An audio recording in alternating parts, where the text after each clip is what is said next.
علیکم ورحمۃ اللہ وبرکاتہ۔ الحمدللہ الذی لم یتخذ ولدا ولم یکن لہ شریک فی الملک ولم یکن لہ ولی من الذل وکبرہ تکبیرا، والصلاة والسلام علی اشرف الانبیاء والمرسلین، اما بعد۔ قال اللہ تبارک و تعالی ان شکرتم لازیدنکم۔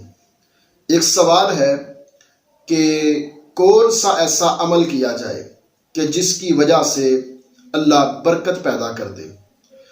دو چیزیں ہوتی ہیں، ایک ہوتا ہے کسی چیز کا بڑھنا، اس کے اندر اضافہ ہونا، ایک ہوتا ہے کہ چیز تھوڑی ہو یا زیادہ ہو اس کے اندر برکت آ جائے۔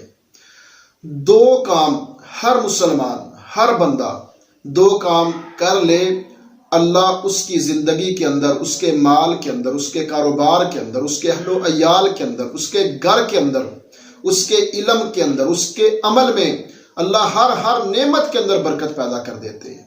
وہ کون سی ہے؟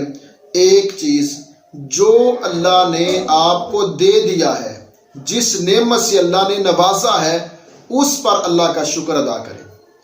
اللہ سے جب آپ ہاتھ اٹھائیں، اللہ کی دی ہوئی نعمتوں کا ذکر کر کے الحمدللہ کہا کریں۔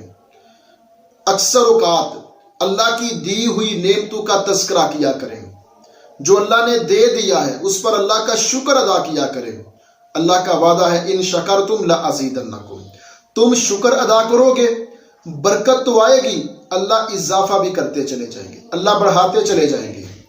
اور دوسری بات، جو ابھی تک نہیں آیا، جو ابھی تک نہیں ملا، اپنے اندر صبر پیدا کر لیں، اللہ سے مانگتے رہے ربنا آتنا فی الدنیا حسنہ وفی الآخرۃ حسنۃ وقنا عذاب النار، اور اپنے اندر صبر پیدا کر لیں کہ بھئی کوئی بات نہیں، اللہ تعالیٰ فرمائیں گے۔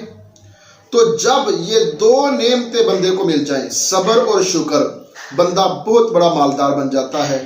اللہ سبحانہ و تعالی ہمیں ہر میدان میں صبر اور شکر، ان دونوں نعمتوں کو اپنے ہاتھ میں رکھنے کی توفیق عطا فرمائے۔ السلام علیکم ورحمۃ اللہ۔